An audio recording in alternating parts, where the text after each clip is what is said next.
All right. Tonight we have the board budget workshop.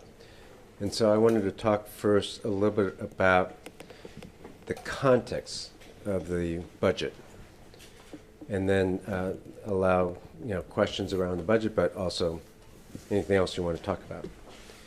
So it's important to understand this is a unique budget, and it would be unique at any other time, not just because I'm here, but because the ESSER dollars, about $1.2 billion over the last 3.5 years, is ending at the end of this fiscal year. And that presents a challenge for almost any school district, but especially HISD, and I want to explain why. And before I explain why, I just want to cut to the chase, to the end story, so you know where we're headed with this. We've managed to balance the budget. We managed to have a budget that brings our fund balance no lower than $800 million, which was the goal, and also that puts us in a good fiscal position going forward, and that avoids the fiscal cliff that the past administration predicted that we would be in. It's the second most important thing this administration did this year. And to capture what that means and why is the last administration predicted a declining fund balance. That means a budget where we would have to dip into fund balance, which is a rainy day fund, for several years to come.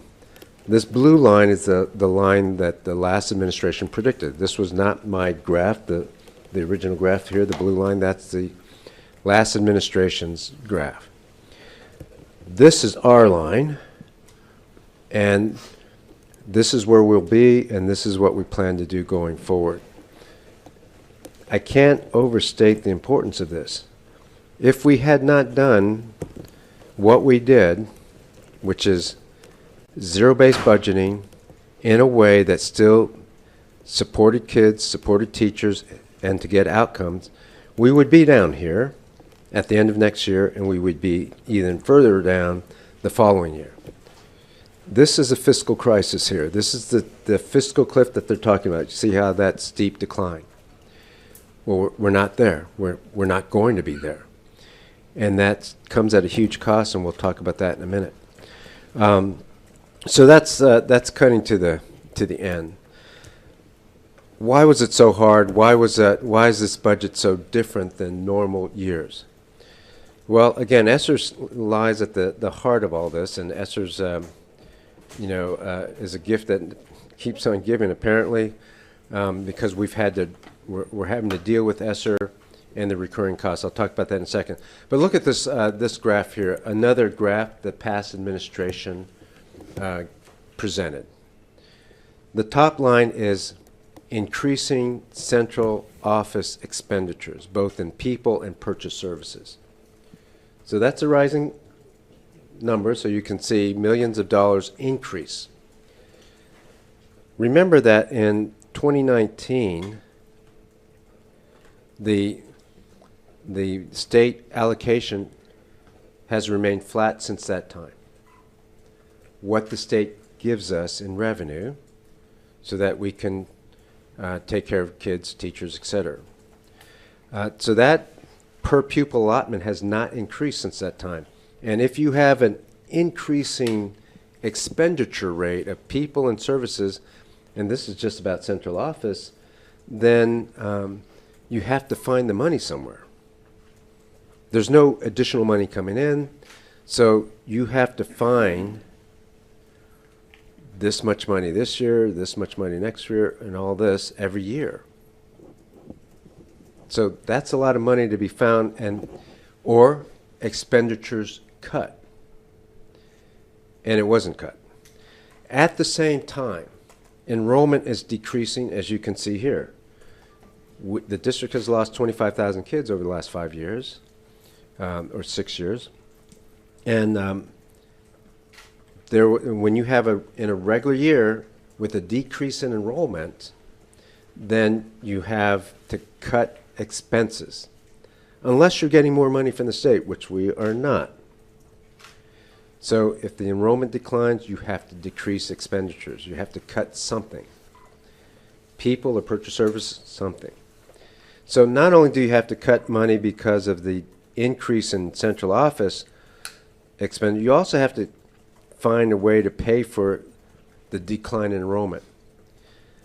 Why wasn't there any expenditures made, cuts to expenditures? So this graph I've shown before, it was a draft before, it's still a draft. You're going to get more precise numbers tonight from the workshop. And some of you may recognize this number is larger than what I originally said. And that's because when I said 450 million a month ago, when this chart was built, there's even more ESSER monies found in recurring expenses, and so this is the more accurate number. You'll get even further accuracy from Jim Terry tonight, CFO. But the point of this graph is still the same, which is this.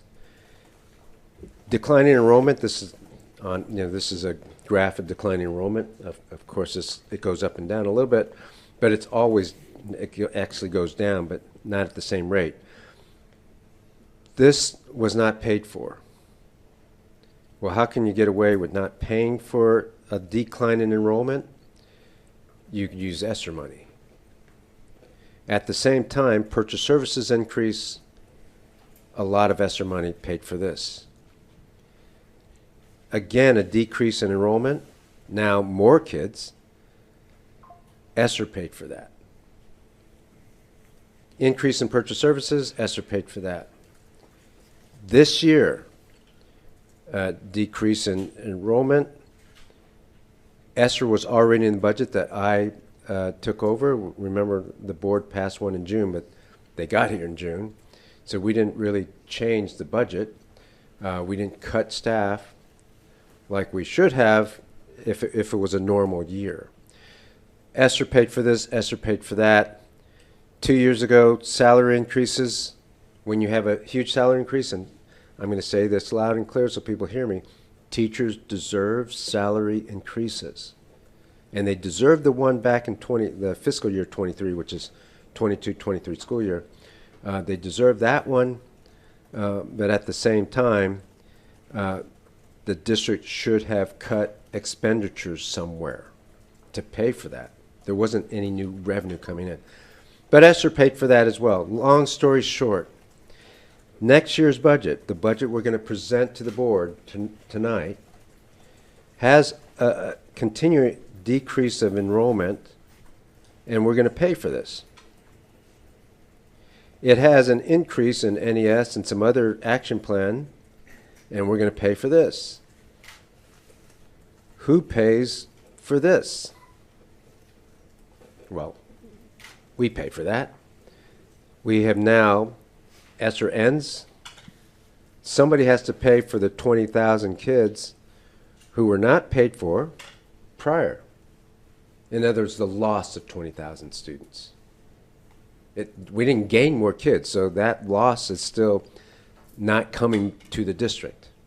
So, and if you want to be back at the blue line, you have to find cuts somewhere else. All total, the gap in the budget is about 528. Again, these are draft numbers. The final numbers will be given to the board in June, in June for approval. But they're pretty close now. I'd say pretty close now because every day we have budget to actuals, we have expenditures, and that affects the fund balance and the bottom line for this year, which will then affect it for next year. So there's going to be some changes, so that should not surprise anybody. But it's not going to change a lot, and you'll see that. So this is why this has been a huge difference in budgets of the past. The only way for us to have done this is what we call zero-based budgeting or modified zero-based budgeting, so that we can effectively manage our departments, find greater efficiency, and still continue to get results for kids. our full expectation is we're not making any excuses and say because of the budget cuts we can't reform or continue to reform, or we can't continue to raise the quality of instruction, or we can't provide services to kids. What this team did, the finance department and all of central department was involved in this zero-based budgeting, was find a way to provide the services and get the outcomes we need for kids next year, even with this cut. Comes at a great cost, because that meant we cut a lot of positions in central office. And that's very painful. Any cut time you cut, they're real people, real jobs. And so you can imagine what was going on in this building the last month as we had to lay people off, not starting immediately, but starting this summer. That's huge. And then cut purchase services. We cut $60 million at least in purchase services. That's a lot of contracts, a lot of vendors that are not going to receive that money in the city of Houston. So this is painful, and if the community feels that pain, and some folks are going to be angry about that, I totally understand that, because we certainly felt it here, and there are people that lost their real jobs here in the district. The one thing we did do, though, I think we did this well for the district, is we kept the cuts away from the classroom. What does that mean? That means, to the extent that we can, guys, I mean, you can't cut $450 million or find a gap of $500 million and say that's not going to affect anything in the schools. But when that child goes to the classroom next year, this student, 4th grade math or 4th grade language arts, this child, when he goes to the classroom, he will still have the same class size as he normally experiences. He will still have magnet programming or dyad programs, still dance, music, photography. That's not going to change. He's still going to have high quality instructional materials. He's still going to have a teacher, effective teacher. If he's in the NES world, he's still going to have teacher apprentices and learning coaches, even though we cut that back a little bit. He's still going to experience that, et cetera. So for a student, it's not going to be much different. This discussion and everything will and should not impact that child and their education. So we can still get the outcomes we need. But the other thing that will probably go unnoticed after this discussion, this moment, is that we will have prevented the district from falling to the fiscal cliff. That has, maybe short term it feels a lot of pain, but over the long haul, this right-sizing the district is one of the most important things we can do to serve the teachers and principals and the departments in this building and in the district as a whole, and it will serve the community well if TEA doesn't have to bail us out and fire the administration for fiscal mismanagement, even though it wasn't our fault. So that's the context. Tonight you're going to get the details of all of this. You'll see the overall line items, department budgets, and things like that. So you get a lot of detail, but just wanted to provide this context because it is different than what you've ever seen before. And a lot of other districts are in the same position, so I'm not trying to say this is just unique to HISD. I think what is unique is more than most districts, first of all, we're larger than most, but more than most, we probably put ESSER into recurring expenses. That COVID, by the way, I may have failed to say, ESSER is a COVID relief money. So we put COVID relief money into recurring expenses over the last 3.5 years that we should not have. All right, with that, let me take questions. All right, who's first? Asher, go ahead. So like looking back at the budget workshop notes from previous years, what I see is that they projected about $200 to $250 million deficits. Mm-hmm. So can you explain, like $250 million is not the $528 million gap. Can you explain the difference there? Yeah, so what you're talking about is the deficit spending that the district anticipated, the last administration anticipated for this year. For And 24, right, 25, well, yes, but a little less than that. And what I don't have a chart for this, but I'll try to make it clear. This is where a fund balance should be for a district this size. And you notice before COVID, it was about here. And for some reason, I'm going to tell you that reason, it goes up pretty considerably, at least for these 2 years. The fund balance is a rainy day fund. So, and then it drops here this year. This is this year, end of this year, and then goes down steeply. The question is why. The district this year, the administration before me said we're going to decrease the fund balance by about 200 million or 150 million this year. And the reason why they could, and the reason why we can use the fund balance a little bit more, is because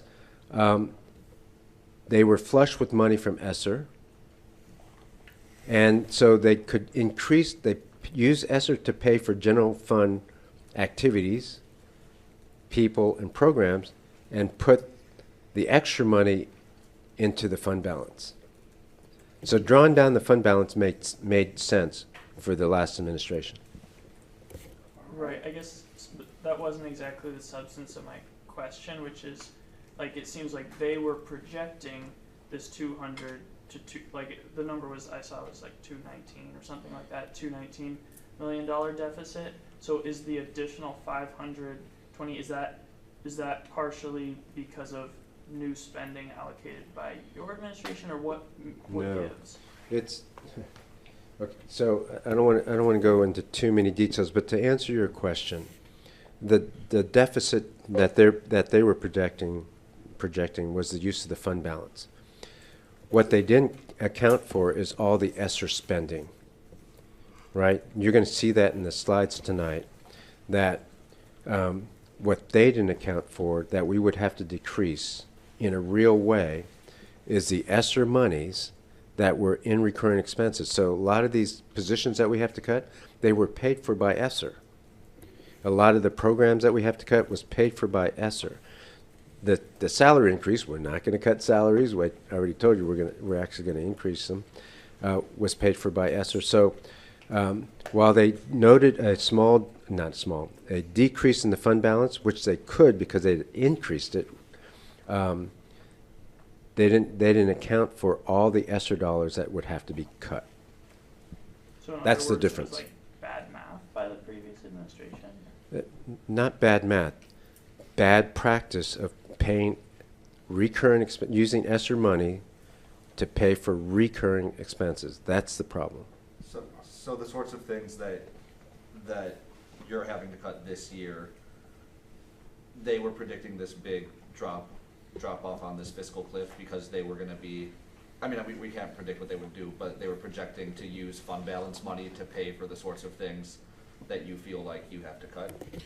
So again, I don't want to confuse the audience because this is pretty technical stuff. But let me just give the shorthand version. They predicted to be here. They understood ESSER would end, so they knew they could see in the budget what was the cost of all the salary increase. Right? They didn't pay for the salary increase before. Now they're going to have to pay for it. So you calculate the increase of salary 2 years ago. That has to be paid for. And so how are they going to pay for it? You either cut expenditures or you use your fund balance. You go into your savings, just like a house. And so they predicted that this administration would have to go into the fund balance pretty considerably in order to pay for the past things. Then they looked at enrollment. It's like, okay, the kids, we have 20,000 fewer kids than we had pre-ESSER. So they could calculate what money was going to come in, which was always lower, but now you have to account for that 20,000 kid loss. They could see they weren't going to be able to cut as many positions, or they didn't want to. So what would they do? Go back into the fund balance. So that's why they predicted this. Because I mean, it's accounting. You have to pay for the salary increase somehow. You have to pay for the loss of enrollment somehow. You either do one of two things. We could do this too. We could just go into the fund balance, $300 million. This is what they predicted. Then I only have to find $150 million or so. So yeah, I could do that too. And I'm telling you, we didn't do this because this is not good financial practice. But it was predicated upon poor practice from the last administration. Ms. Margaret? I understand when you suppose you right sides that you're saying these are the right number of teacher positions, and so there's a savings there if you get fewer teachers you're paying. But it seems like the number of principals stay the same, whoever's being the principal. But do you save money because you're replacing veteran principals with people who are brand new principals? No, we're no thought to that. No thought to veteran, not veteran, because the difference in pay, anyway, even if we did think that way, it's so small. The difference is small, and we're not looking at veteran versus non-veteran years of experience. I think everybody knows we're looking at data, instruction, achievement, leadership, all of those pieces of data. And so that has nothing to do with experience level. You were referencing the ESSER funding, COVID funding for the prior administration. I'm hoping I can get your reaction to Congresswoman Garcia today calling for the U.S. Department of Education to look into the audit of how those COVID relief funds were distributed and used. So you may be conflating a couple things, but to answer your question directly, I think the federal government is going to look at COVID relief money, and TEA Texas Education Agency will play a role in that. And frankly, the state, the federal government should look at not just HISD, but all of the ESSER spending across the country to say what was the bang for our buck? What did we gain from all of this money spent on school districts, not just HISD? That's being fiscally responsible. And you know, frankly, and I've said it, and I'm sorry if some people in the last administration may be offended, but I can't point to a lot of bang for a buck. $1.2 billion. We have more failing schools today than we had before, and we didn't use that money to really improve outcomes for kids. And not only that, we use that money in a way that caused a huge fiscal cliff on the horizon. All right, Devin, then back to Sal. When you first started, you mentioned that this is balancing the budget was the second best thing that this administration has taken on and done. What was the first thing? The first thing was conducting whole-scale systemic reform in 85 schools and instructional reform in the entire district. Whole-scale systemic reform in 85 NES schools, new education system schools, was a challenging feat because of the whole-scale nature of it. No other district has done this or even attempted to do it. Large urban districts I'm talking about. Large urban districts do not attempt whole-scale systemic reform. They only do piecemeal incremental reform, which has not worked in this country for at least 2 decades, probably 3. So that's why that was the number one thing. Sal, go ahead. Is there any world in which it would have been worth it to eat more into the fund balance, go below this 800 million level to stave off some of these cuts, which are going to be pretty painful for some sections of the district? That is a great question. And the answer is yes and no. I'll tell you both parts. I already said that in a district this size, this is about right. And about right, what does that mean? For me, it means not only do you meet the TEA requirement of 90 days operating revenue, which is about $550 million, but you also maintain your AAA bond rating. So we have stand a good chance of maintaining our AAA bond rating if we stay above the $800 million line.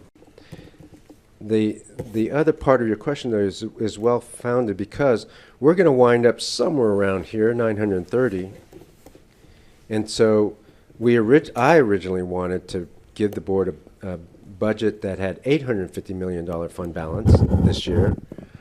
But because we're wind up higher than what we thought we would, I called the board and asked them if it would be okay in their mind if we could go to $800 million this year in order to put a 12% cap, in order to pay for curriculum in the PUA schools, in order to do more salaries for the non-NES.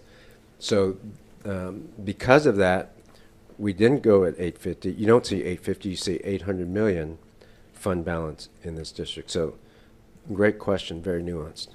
Any questions in the back before we come back to the front? All right, go ahead, Asher. So just to clarify, were you saying that this year's deficit was actually about 75 million less than expected previously?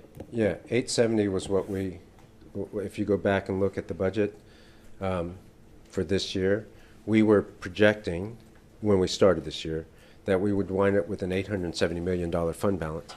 And it's going to be, you'll see tonight, again, I don't want to give you exact numbers and let Jim Terry do that, but it's around $930 million that we project we'll end the year with. That might fluctuate a little bit. You know, we're looking every day at actuals versus budgeted. So, you know, that might change a little bit, but we will be above the 870 mark. Go ahead, Ms. Margaret. Sal. I'm just trying to understand the budget workshop process here, because in past years, and I'm sure they didn't do it as well as y'all are going to do it, but it was something that was like a weekend retreat, and board members got to ask a whole lot of questions, and they went through it, and then it was later another workshop, and then it was voted on. This seems a somewhat truncated process. Have they been looking at the budget, or is it being presented to them for the first time tonight? And how do they really look into it in depth if it's this short a process? Yeah, that's also a great question. Jay? So, I mean, you all generally ask good questions, so I don't mean to single you out, but look, first of all, we're trying to follow Lone Star governance practice for budgeting. That's Lone Star governance is a TEA framework to help boards and districts administration follow a pretty a good budget process to make sure you're following your priorities and the board goals. So our budgeting process actually started in January when the board got a draft of the district action plan. So the action plan outlines the key things that we're going to do next year, and it outlines our key priorities and gives a general estimate of what that might cost, knowing that this is very preliminary in January. We might have to adjust that as we get NWA scores or things like that, but this is the plan, and it starts in January. The next thing the board gets is an action plan budgeting timeline. I won't go too much into that. But the third thing they get is what's called a methodology and parameters paper. What that is it shows how we're going to go about the budgeting process, meaning what are the key principles. And I already told you the biggest principle of that methodology paper is that we would keep cuts away from the classroom as far as possible, that we would prioritize the things in the action plan. So in the action plan, for example, we talk about more NES schools, we talk about CCMR, college career military readiness, doing a little bit more with that. We talk about programs of study that are more geared to year 2035 that we're going to expand in all the schools. We talked about pre-K. So there's several things that we're going to spend money on this coming year. So those were outlined, the principles. It wasn't a budget, but it's also the parameters. For example, we said 850, and then we dropped it to $800 million fund balance. That is a constraint. That is a parameter. We talked about we're going to make sure we still give raises. That's a parameter. We assumed that we're not going to get more state allocation money. We assumed, and it's not a big assumption, but because it's pretty well known, that ESSER monies would stop. Those kinds of things are called parameters and assumptions. So that's that the board got also, and so there's been some questions about those sorts of things. So there's been some questions about that.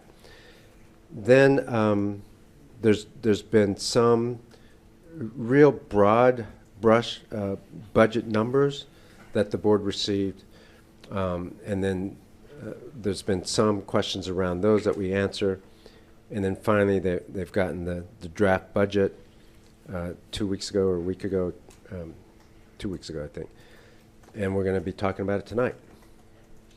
Just a quick follow on that one is just this time last year was around the fourth budget workshop, and this year is the first. I think some folks have concerns about like transparency for the public there. Why is it the first one now, and how would you respond to those concerns? Well, first of all, I would say that it's a Lone Star governance process that we're following. There's still another month before the board is going to hopefully approve the budget. I think that is June 16th, I believe is the date, at a board meeting in public. So there's time tonight to hear it, and time in June, so in intervening weeks. Will it be on the website so anybody in the public can read it? I don't know is the answer to the question. So I'm being told yes, it is. All right, Sam, go ahead. Yeah, you talked about the bad practice of using ESSER funds for recurring costs, and looking at the ESSER dashboard, it looks like there's about over 50 million being used for NES, startup, stipends, curriculum. Do you consider those to be recurring costs? And if so, like, how do you justify that given your criticism of? Yeah, that's because in the original budget, those schools had ESSER funding for certain positions and things, and so that just carried on. Yes, it's overlaying with NES, so the whole district had, for example, wraparound specialists. So those wraparound specialists are in the NES schools. We didn't take them out. We are now. So that's ESSER funding in those schools, but it was already in the budget. Yeah, Mr. Miles, you've been putting a lot of blame, if we can say, to the previous administration. Is there any accountability from this administration because of the deficit that is right now? That you're mentioning there's more money going to some schools. So is there something that you probably did that pushed to this deficit? No. This is good news. This is hard work. This is good work. So we've right-sized the budget, and our financing of this district and the priorities we're making, I think are good for the community, good for kids, good for the schools. So we're right-sizing the budget. Is any budget perfect? No, the budget's not perfect. You're going to find small things here and there throughout, but as a district budget, no, we're doing it right. I challenge any other district to try to find find the money for a gap of $528 million. That's a hard process. Most districts would choose to decrease their fund balance rather than do the cuts that we've had to do. Nothing wrong that you've done, or that you think probably you should have spent less, maybe? So in the budget, what we could have done, we didn't do, is we could have in June, in just 2 weeks, take the budget that the district had given us, yes, and we could have made some cuts. It was a conscious choice not to. Was that a mistake? I don't think so. There was enough going on, and there was enough change that had we said we're going to not hold harmless on enrollment at that time, that would have been, pretty chaotic. So could we have done that? Sure, but we didn't. And if people think that's a mistake, I can see that as a valid criticism. We got two more questions, Ms. Margaret and then Devin. You made the point several times tonight, and you made it before, that there's no more money coming in from the state. Does HISD administration plan to do anything to lobby the state? I thought you did away with the lobbying contracts. I may be wrong. So I think right now, when you look at what we've been able to do with the money that we have, and I always think that's a first priority for any district. I think the first thing you don't want to do is say, we're not going to be able to get outcomes because the state hasn't given us any money. I don't do that because, first of all, I don't believe that. I usually think in most large districts, this is a unique year, so ESSER complicates things. But even if it wasn't an ESSER year, I would say, look, in most large districts, we can find efficiencies. And let's find the efficiencies first before we go outside and look for more money. And so I think we've done a pretty good job of finding efficiencies this year. There's probably more efficiencies to be made, but certainly if we won't be able to do everything we need to do, increase the salaries we want, the way we want, if we don't get more state allocation. And so when asked, and I've said it now, in front of you, I've said it in front of others, I hope that the legislature would raise the state allocation, the per pupil funding, not just for HIC, but any public district this next year. I hope that happens. My sense is that it will. In the meantime, we're going to try to do the best we can for our kids, and I think next year you're going to see we're going to get the outcomes. We're going to move the district and the process forward, even with no additional funding from the state. Last question with Devin. Yeah, I just have one last question that's a bit off topic from the budget. A lot of topic and discussion this week about the charter school stuff, and I just wanted to know and give you the opportunity to set the record straight. Are you still working for the charter school systems? Yeah, so let me just say this about Third Future Schools. I still help them out a little bit, on the weekend with a phone call or two just to help the transition. But the story has been debunked. It was a nonsensical story, taking advantage of misinformation. It's now been debunked, so I think we can move on from Third Future Schools. All right, I think that is it.